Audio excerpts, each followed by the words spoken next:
Queridos, eu quero cumprimentá-los com a graça e a paz no nosso Senhor Jesus Cristo. A você que irá assistir esta gravação, que o Senhor abençoe ricamente a sua vida e que esta aula possa enriquecer a sua vida espiritual de um modo especial. Hoje, aula de número 20. Deus é o Senhor da história? Afinal de contas, o que nós queremos dizer quando a gente diz que Deus é o Senhor da história, né? Nós iremos trabalhar esse tema hoje aqui, mas eu queria começar esta aula, especialmente, com uma oração, para que o Senhor possa abrir a nossa mente, a nossa compreensão. Pai Santo, nós te damos graça por este dia, pela força, pelos livramentos, pelo teu amor, pela tua graça. Pedimos que o Senhor nos ilumine ao longo da exposição do tema, ó Deus, aqui proposto, e também da escritura que nós iremos ler. Que a tua graça e o teu poder, que se aperfeiçoa na nossa fraqueza, possam efetivamente, Deus, ser vistos em nossas vidas. Pedimos que o Senhor ilumine o nosso entendimento, o nosso intelecto, de modo que possamos compreender a tua palavra e aplicá-la em nossa vida. É o que nós te pedimos e humildemente agradecemos. Amém. Na aula de hoje, nós iremos mostrar que há uma estrita relação entre o Deus verdadeiro e o rumo da história. História aí, maiúscula, história global, história como um todo, né? Deus estabeleceu um plano eterno e todo o rumo da história é conduzido para esse fim. Isso é um fato. Nós iremos ver de que maneira isso se dá, né, ao longo da Escritura. Qual a relação entre escatologia e história? A gente quase não vê muito essa, digamos assim, essa assimilação, embora ela seja um pouco trabalhada, ela é de suma importância, né? Então é o que nós pretendemos responder ao longo desta aula. No segundo momento, lá para o fim da aula, veremos que apenas um Deus digno de ser chamado Senhor da história é capaz não só de revelar o futuro, mas de conhecer o fim antecipadamente.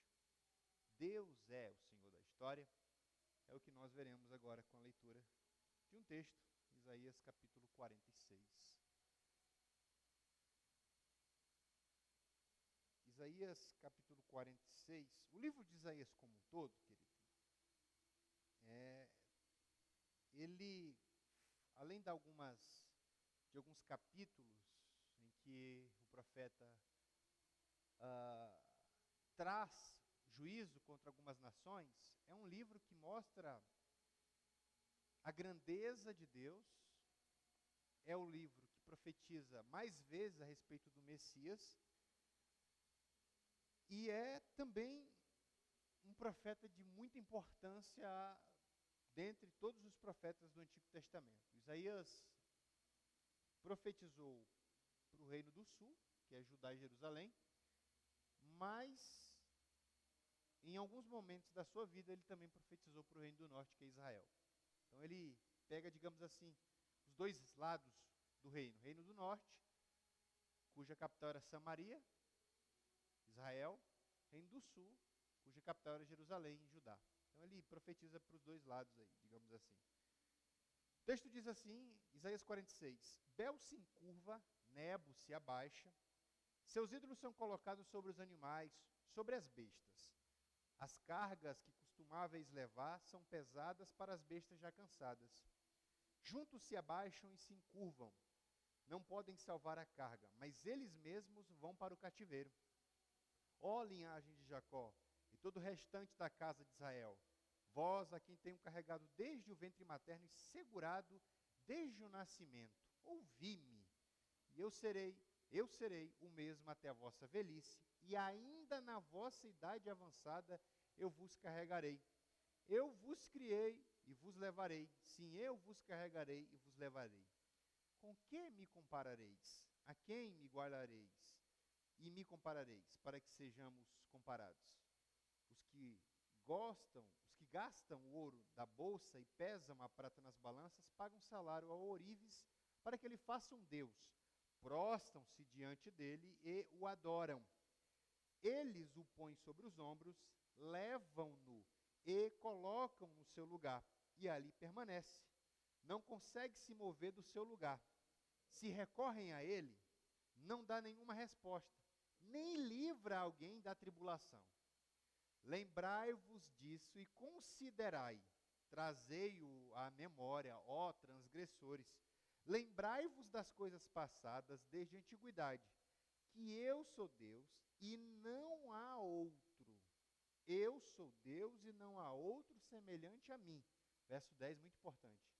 Sou eu que anuncio o fim desde o princípio, desde a antiguidade as coisas que ainda não sucederam, sou eu que digo.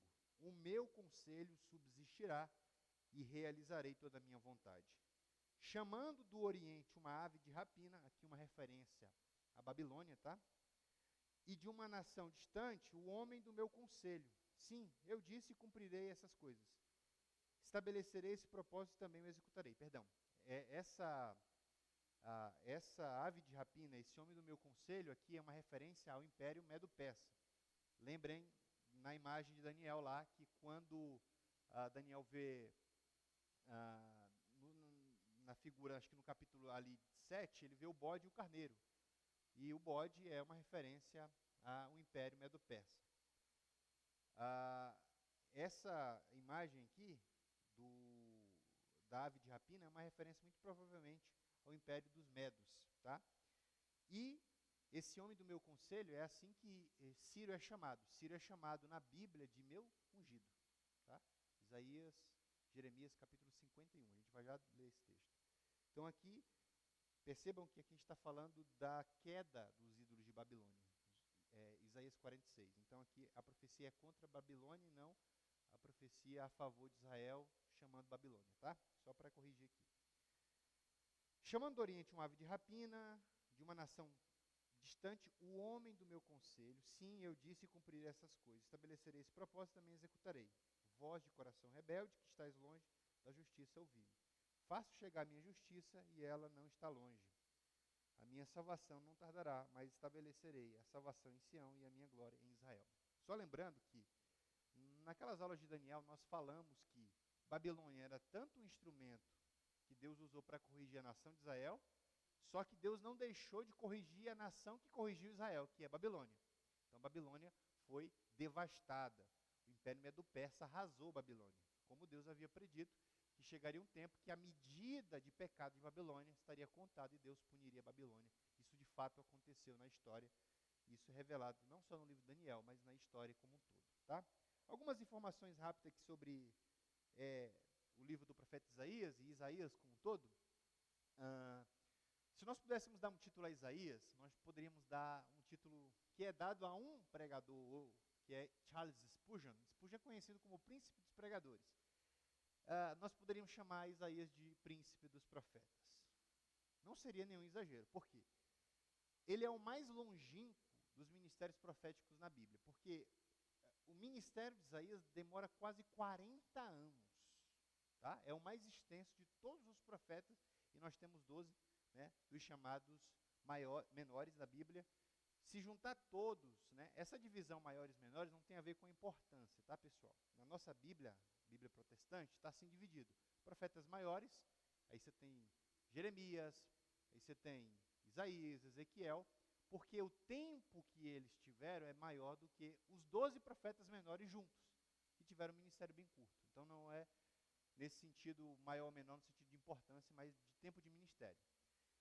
Isaías é o mais influente profeta da Bíblia, servindo até mesmo de estadista entre os reis de Judá e Israel no contexto do reino dividido. Acho que no capítulo 8, Isaías dá um conselho para o rei de Judá, para que não procure ajuda ao rei do Egito.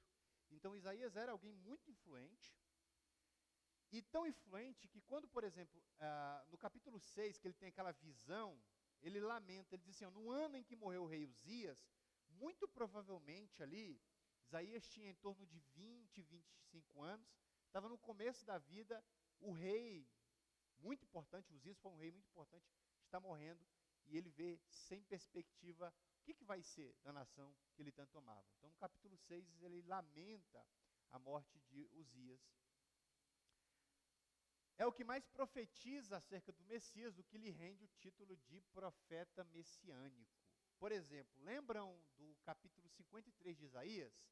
Aquela profecia que vislumbra 700 anos antes o sofrimento do servo. Então, 700 anos antes, Isaías profetiza acerca do sofrimento do sacrifício de Jesus. Tá? Muito provavelmente era um parente do rei Uzias, mas o que se sabe com certeza é que ele era de uma classe abastarda. Jeremias, ou melhor, Isaías, era muito provavelmente poeta também, tinha uma formação muito clássica, veio da parte nobre de Jerusalém. Então é um profeta letrado, digamos assim, diferente de Amós, que era um boiadeiro, tá? Não tinha formação nenhuma. Então Isaías é alguém da nata, digamos assim, é alguém que tinha uma formação cultural muito grande, muito abastarda. Os judeus reverenciam o livro de Isaías, tá? Judeus messiânicos amam o profeta Yeshayahu, que é o nome de Isaías em hebraico, né? E eles tratam Isaías como uma mini-bíblia. A Bíblia protestante tem 66 livros, o livro de Isaías tem 66 capítulos. As primeiras partes correspondem ao Antigo Testamento, a mensagem termina com juízo. Se você ler Malaquias termina com maldição. Isaías também. Mas a parte final, correspondendo ao Novo Testamento, termina com bênção, assim como Apocalipse, com uma promessa. Então ele é uma mini-bíblia. Então é um livro fantástico. Tem as suas complexidades, tem as suas dificuldades, justamente porque é um hebraico mais polido, digamos assim. Como o Evangelho segundo Lucas. É um grego mais, assim, acadêmico, digamos assim. Mas vamos para o que interessa aí. Quantas vezes a gente ouve falar, Deus é o Senhor da história, né? Só que muitas vezes, queridos, a gente ouve essa fala sem muita reflexão ou mesmo entendimento, tá? É como dizer assim, Deus está no controle de tudo. Isso é fato. Mas o que significa Deus estar no controle de tudo, afinal de contas? Tá? Quando a gente fala que Deus é o Senhor da história, pelo menos 4 coisas estão claras aí. Primeiro, Deus intervém na história, Deus conduz a história, Deus implementa seu plano na história, Deus define o fim da história. Aquilo que não só os teólogos, mas também os historiadores chamam de telos. O que é? A história tem um começo, a história tem um meio, a história tem um fim. É claro que eu estou falando de uma perspectiva, que eu diria, ocidental de história, porque os gregos não tinham essa perspectiva, tá? E nem os judeus. Os judeus tinham uma perspectiva cíclica da história. A história, em determinado momento, vai se repetir, porque ela é um ciclo, tá? Essa ideia de linearidade da história, a história linear, começa com Gênesis, mas ela termina no Apocalipse, é uma coisa ocidental, da gente. Os povos orientais não têm essa perspectiva de história. Tanto é que se você ler o livro de Eclesiastes, você vai perceber isso. Não há nada novo debaixo do céu, tudo que volta a se repetir. Essa é uma ideia cíclica de história, tudo vai se repetir. O que foi no passado voltará a ser, né? E hoje, até na vida, a gente parece isso. Aquelas roupas do ano 70 estão fazendo moda de novo agora, nos anos 80, né? Tudo está voltando, parece que o Eclesiastes está relendo a nossa história. Então, nesse sentido, apenas o Deus revelado nas Escrituras deve ser reverenciado, não apenas por conhecer a história, mas por ser um Deus incomparável e único.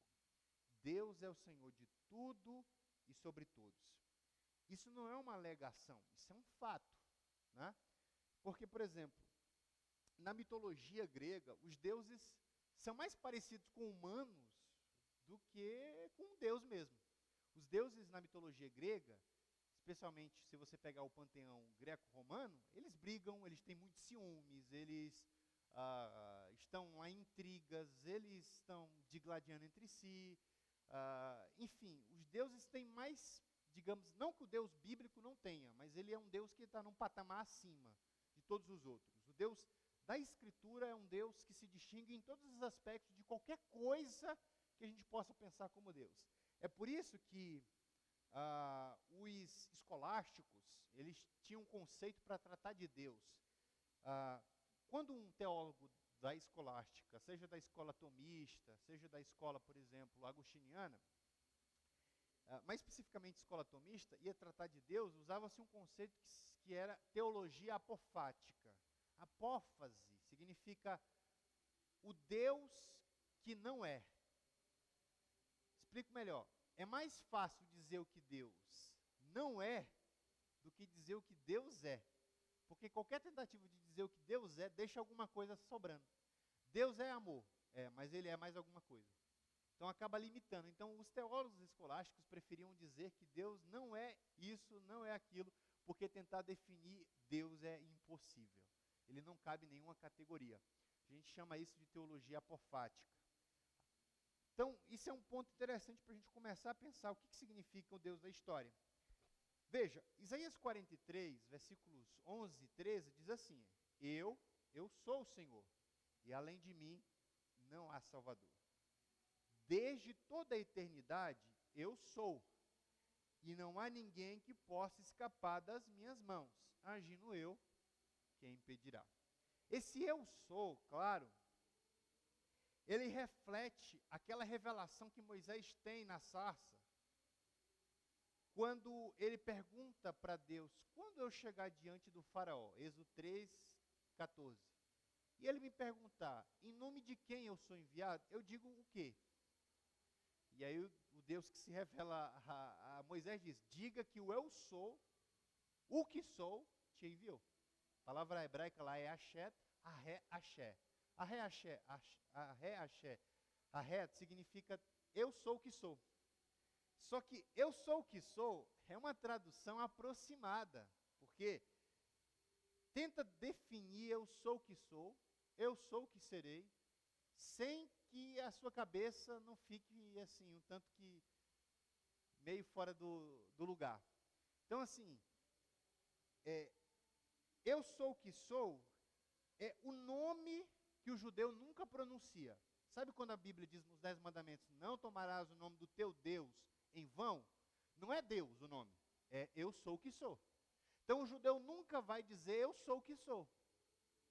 Ele vai dizer Hashem, o nome. Se você for para Israel hoje e perguntar para um guia: você é um guia? Ele não vai dizer eu sou. Ele não vai dizer eu sou. Pode fazer o teste. Um dia que vocês forem para Israel, se você perguntar para um judeu: você é um guia? Ele não vai dizer eu sou, como a gente diz. Porque eu sou é um atributo que só cabe a Deus. Então eu sou o que sou. Por isso que Jesus queria, por isso que queriam apedrejar Jesus, lembram? Porque Jesus disse: eu sou. Claro que no grego lá é ego eimi. Ego eimi é o mesmo equivalente de axé, arré, axé, que significa eu sou o que sou, que é a revelação plena de Deus. Qual a tradução desse nome? Não tem tradução. Deus é intraduzível nesse sentido, tá? Tudo que a gente tem é uma revelação que Deus dá a conhecer. Além disso, a nossa mente não é capaz de ir. O Golden Gay, nesse livro dele, Teologia Bíblica, o Deus das Escrituras Cristãs, ele tem uma coisa interessante. Ele diz que toda ação criativa foi uma afirmação da soberania de Deus no mundo.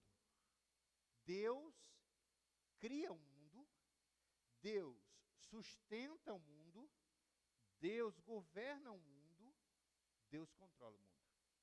Muito diferente de uma perspectiva do tipo panteísta. O panteísmo diz que, não, tem um Criador, é Deus. Só que ele deu as costas para o mundo. Ele não controla mais nada. O mundo foi entregue à sua própria sorte. Não é o que está dizendo aqui. Não é o que a Escritura diz. Deus não só cria o mundo, mas ele sustenta o mundo. Você já parou para pensar, se as leis da física parassem de funcionar de uma hora para outra, o que o mundo ia... O que ia acontecer com o mundo? Sei lá, de repente a lei da gravidade não fosse mais aplicada. Sei lá, a constante cosmológica, né? Se, por exemplo, nós tivéssemos uma rotação mais rápida que a gente tem, tempos mais curtos, tudo isso ia impactar no mundo. Se o movimento da maré, das marés, que é controlado pela Lua, fosse afetado, a gente ia ter todo ano de tsunami. Então, assim, para quem é cristão, como de fato nós somos, só um Deus que sustenta o universo é capaz de fazer todas as leis da física funcionarem perfeitamente. Tá? Isso é interessante. Vamos aqui para esse capítulo, rapidamente. O capítulo 46 de Isaías, que foi o que a gente leu. Vamos dar uma passada de olho aí, rápido, na tentativa da gente concatenar com o tema da nossa aula. Se vocês observarem, bem no começo, Isaías cita dois deuses, Bel e Nebo, que são umas duas divindades babilônicas, tá? Tem muitas mais, tá? Mas ele cita umas principais, Bel e Nebo. Lembram que quando Daniel foi para lá, mudaram o nome dele para Beltesazar? Bel é um deus babilônico. Aqui é citado de novo, Isaías 46, aí no versículo 1 da sua Bíblia, tá? O que acontece aqui dos versículos de 1 até o 3? O que está acontecendo aqui? Isaías está mostrando para a gente a incompatibilidade, ou a incomparabilidade, melhor dizendo, de Deus ante os ídolos.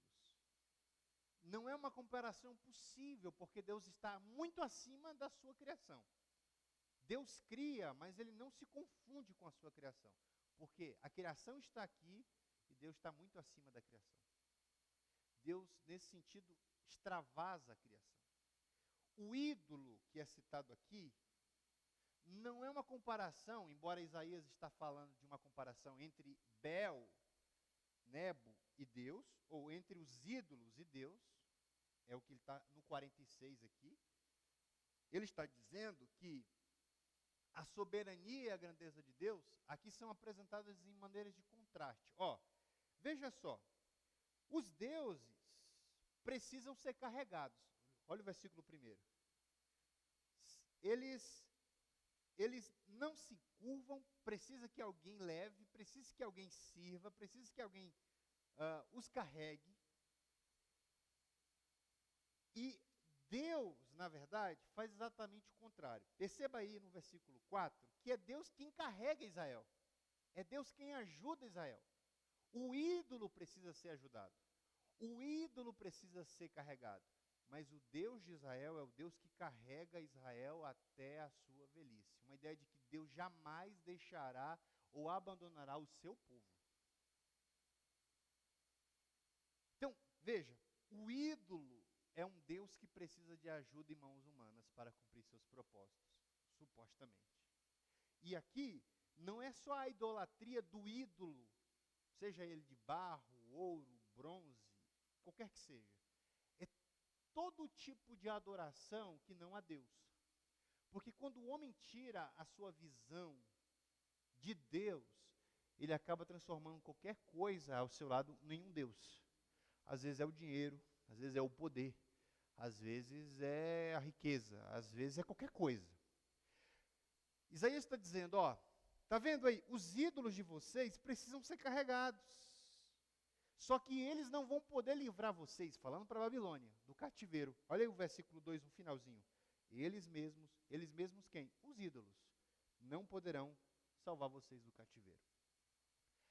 O Deus da história é quem nos ajuda e nos carrega. Ele não necessita de nada que podemos fazer. Veja, isso que é muito difícil para a nossa mentalidade, porque a gente sempre está pensando assim, o que eu posso fazer para te agradecer? Irmãos, não há nada que você possa dar a Deus que Ele já não tenha. Tudo que damos a Deus, Deus já nos deu previamente. É como o filho que compra um presente. Pai, me dá dinheiro para comprar um presente para o senhor, entendeu? É mais ou menos isso. Ou seja, ele recebe com todo carinho, mas no fundo quem está dando presente é o próprio pai. Deus é assim, a gente dá para Deus apenas aquilo que Ele nos dá. De modo que se Deus, como diz lá em Mateus, cerrasse o céu, não haveria bênção para ninguém. Porque veja só, é muita prepotência e presunção da nossa parte achar que tudo que a gente tem é só fruto do nosso trabalho. Porque se um dia a gente cair numa cama e um câncer nos matar, não tem nada que possa nos ajudar.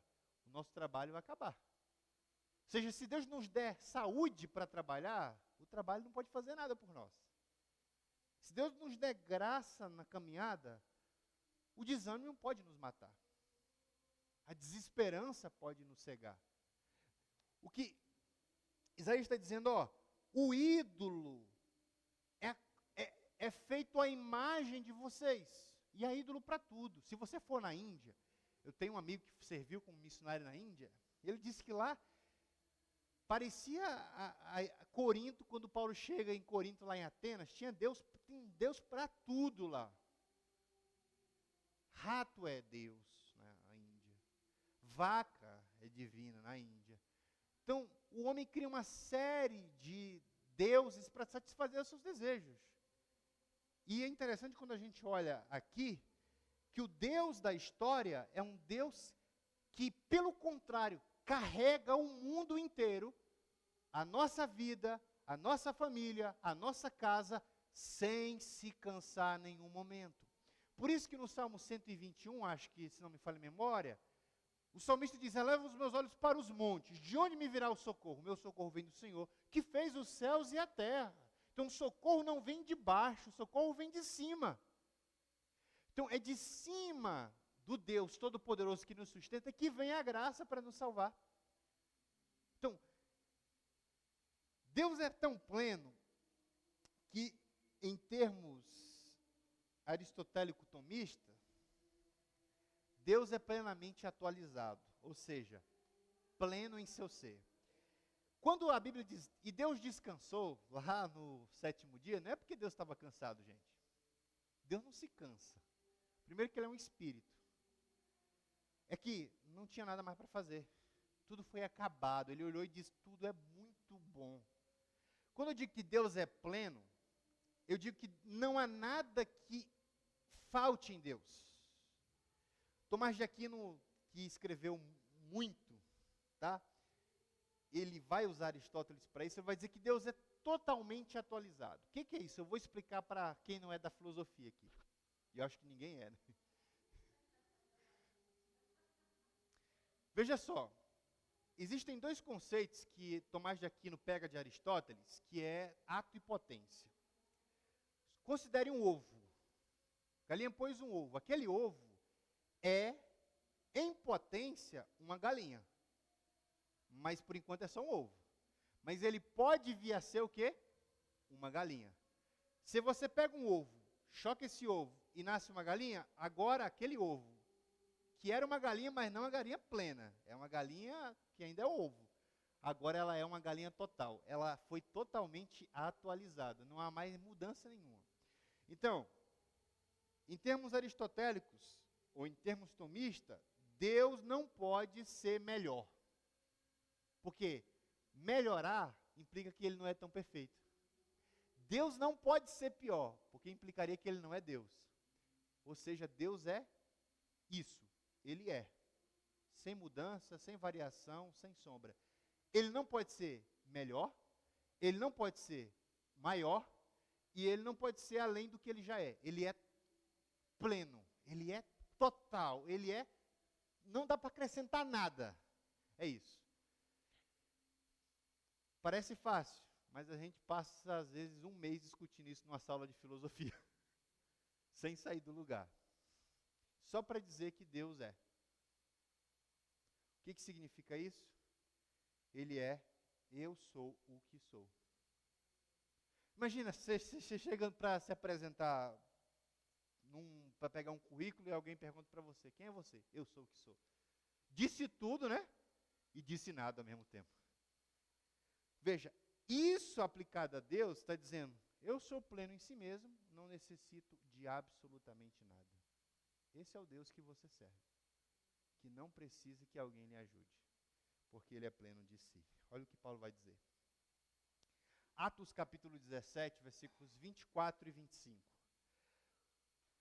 O Deus que fez o mundo e tudo que nele há, Senhor do céu e da terra, não habita em templos feitos por mãos de homens.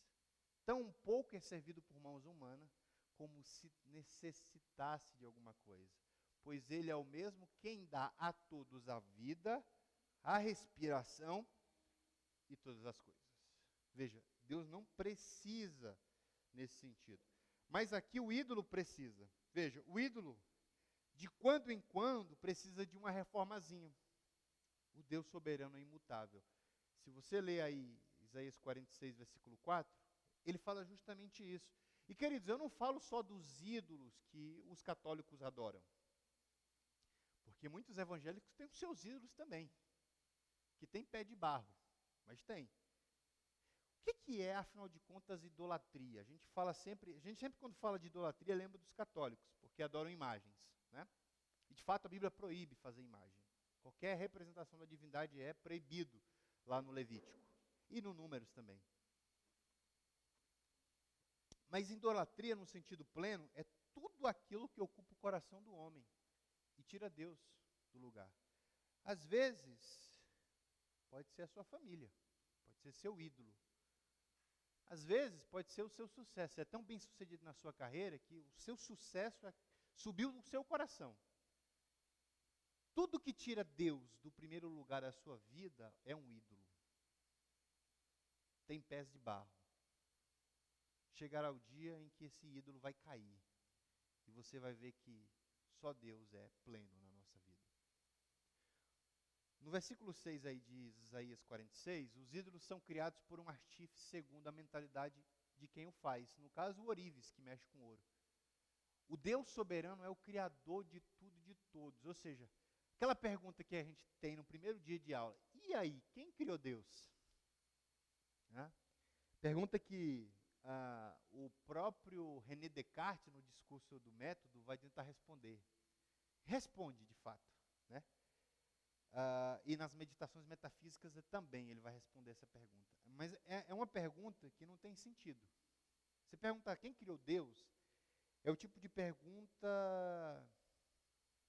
que a gente diria nonsense. Ela não tem sentido, porque Deus é o postulado inicial. Antes dele não há nada. Só ele. Então, se a gente fosse regredir olha só, eu vou me meter a falar de física, que os físicos me perdoem aqui, os cosmólogos me perdoem. Se a gente regredir no universo, chegará um momento em que o universo não vai existir. Chegará um ponto que ele não vai regredir. Isso já é fato. Einstein chegou a essa conclusão. Que o universo foi criado, porque se a gente regredir ao infinito, se a gente regredir, ele vai chegar a um ponto que não existia. Então alguém o criou. Tá? Quem o criou, aí é uma outra discussão. A gente acredita que Deus criou. Mas se a gente for regredir, antes de Deus não havia nada. Só Deus. Porque a Bíblia diz que de eternidade a eternidade ele é Deus. Nesse sentido, essa pergunta não faz o menor sentido. Se perguntar o que havia antes de Deus, não havia nada, só Deus, porque ele é pleno de si. Agora, veja só, eu queria que vocês viessem comigo, passassem os olhos aí, nos versículos 7 e 8. Quando a coisa aperta e as dificuldades chegam, Isaías vai dizer, os ídolos não podem fazer absolutamente nada por vocês. Os ídolos não podem responder às orações de vocês. Os ídolos não podem falar com vocês. Embora eles tenham boca, tenham ouvido, eles não podem fazer nada por vocês. Só lê aí Isaías 46, versículos 7 e 8. Agora lê comigo o 9. O 9 diz, Deus dizendo, lembrai-vos das coisas passadas desde a antiguidade, que eu sou Deus e não há outro. Eu sou Deus e não há outro semelhante a mim. Em outras palavras, o que ele está dizendo é o seguinte, eu tenho, no passado, feitos miraculosos. Quando o meu povo estava no Egito e clamava para mim, eu respondi, tirei o povo do Egito com mão poderosa. Entraram lá em torno de 72 pessoas e saíram em mais de 1 milhão de pessoas. Passaram 40 anos no deserto, não faltava comida, a roupa crescia conforme eles aumentavam, os chinelos, nada, faltou a esse povo. O que ele está dizendo é, por mais que o ídolo possa ser uma imagem perfeita daquele que faz, ele é nada em si mesmo. Ele não pode fazer absolutamente nada por ninguém. Mas eu, se clamar a mim, eu te responderei. Diz para Israel, quando passares pelo fogo, eu passarei contigo, eu estarei contigo e jamais te abandonarei. E Deus usa uma imagem ainda mais dramática. Ele diz assim, ó, ainda que uma mãe que amamenta possa esquecer do seu filho, todavia eu jamais te esquecerei. Uma mãe que é mãe não esquece. A ideia é impossível que eu esqueça de você. Quantas pessoas existem nesse planeta tão grande? Mais ou menos, mais de 8 bilhões de pessoas. Deus não confunde a oração de ninguém. Deus sabe todos aqueles que são seus e Deus continuamente guarda aqueles que são seus. Chegamos aqui porque Deus nos livrou. Quantas coisas poderiam ter acontecido na nossa vinda até a casa dele? Mas a sua mão poderosa está ao nosso lado porque os que temem ao Senhor. O anjo do Senhor nos guarda e nos livra em todo momento. Veja, o ídolo não pode fazer isso por você. Seu salário não pode fazer isso por você. Sua condição financeira não pode fazer. Seu posto, seu MBA, seu doutorado, seu mestrado, não pode fazer. Mas o Deus do céu pode fazer isso por você. Apenas um Deus verdadeiro e que está conduzindo o mundo para o seu propósito pode ser chamado de Senhor da história. E olha que coisa interessante. Deus tem uma grande história. E a nossa pequena história entra na grande história de Deus. Porque Ele escreve a nossa história. Ele faz da nossa história uma nova história. A partir de agora, é uma história que Deus está escrevendo. A partir do momento que você deixou a sua vida pregressa, Deus escreve uma história para você e com você. Dentro da grande história, que é a história do reino dele, a nossa história entra. É isso que Deus faz de maneira poderosa.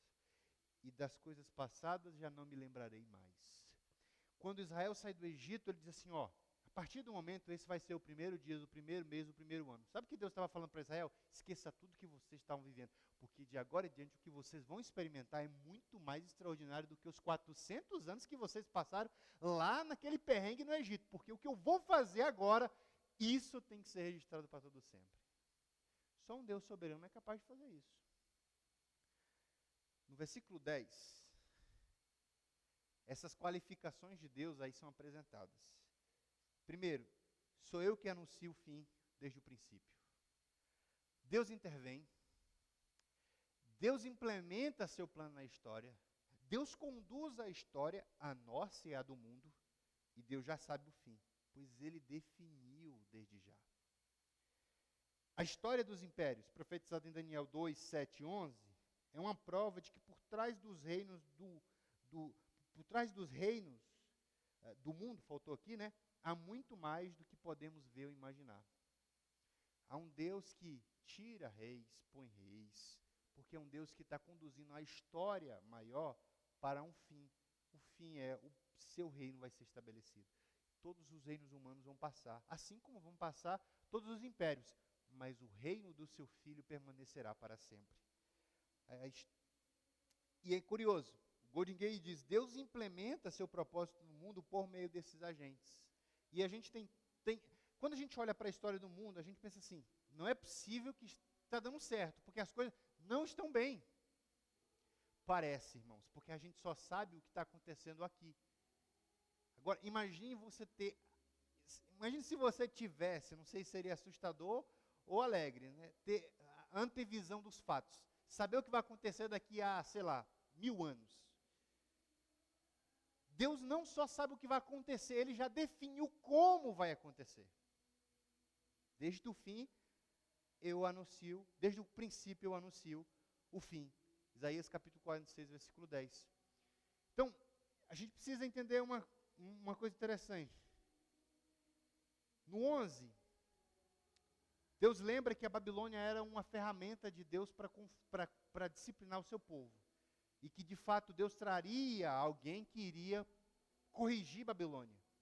Veja, Deus não esperou, quando a gente olha para o plano de Deus na história, que os primeiros seres humanos, no caso Adão e Eva, pecassem para criar um plano. O plano já estava criado. Não só estava criado, mas o plano contemplava o pecado de Adão. E aqui eu quero que você pense comigo. Lá em Apocalipse 13, versículo 8, a Bíblia diz que o cordeiro foi morto antes da fundação do mundo. Ora, se Jesus morreu antes que o mundo existisse, qual é o sentido disso? É que antes que Adão pecasse, já havia uma provisão de sacrifício pelo pecado de Adão. Ou seja, Deus já sabia que o primeiro casal ia cair. Já estava no script, digamos assim. Então Deus já preparou, digamos assim, o remédio para o pecado. O cordeiro foi morto antes da fundação do mundo, lá Apocalipse 13, versículo 8. História e escatologia, portanto, estão conectados num ponto central. Qual o ponto? O plano de Deus. E o plano de Deus é o estabelecimento de seu reino em toda a plenitude. Quando isso acontecer, o Filho dará o reino ao seu Pai, que consumará de uma vez por todas a história. Sei que você já leu esse texto aí, que acontece então quando o filho entregar o reino para o pai? Então virá o fim. Quando ele, isto é Jesus, entregar o reino a Deus, o Pai, quando houver destruído todo domínio, toda autoridade e todo poder. Nossa história é apenas uma parte muito pequena dentro de um enredo muito maior. A soberania de Deus não anula a liberdade humana, de modo que Deus não se relaciona com autômatos, com pessoas que não têm vontade, mas com seres livres. Veja, olha que coisa interessante. Deus sabe não só que você foi perdoado, mas Ele sabe quantas vezes você vai pecar contra Ele. E para cada vez há uma provisão de perdão para você. Isso é extraordinário. É isso que a gente chama de expiação. A expiação não foi só pelo seu pecado presente, foi pelos pecados do passado, do presente e do futuro. Deus morreu por você em todos esses sentidos. Isaías 46, texto lido e exposto nesta aula, demonstra que só existe um Deus verdadeiro e soberano, Jeová. Yahweh, Yahvé, o Deus soberano. Não importam por quais contornos ou reveses a história do mundo passará, Deus é o Senhor da história. A soberania de Deus não é uma ideia teológica, não é apenas uma ideia teológica, mas um fato demonstrado ao longo das eras. Quando tudo parece que está indo de mal a pior, Deus sempre dá um ajuste na história para mostrar que Ele é soberano sobre tudo e sobre todos. Deus é soberano no mundo como um todo, e nada acontece sem seu desejo ou permissão. Ele poderia encerrar o mundo amanhã, se assim desejasse. É isso, queridos. Não se preocupe, o Deus da história é o Deus da sua história e da minha história. Ele não erra, jamais.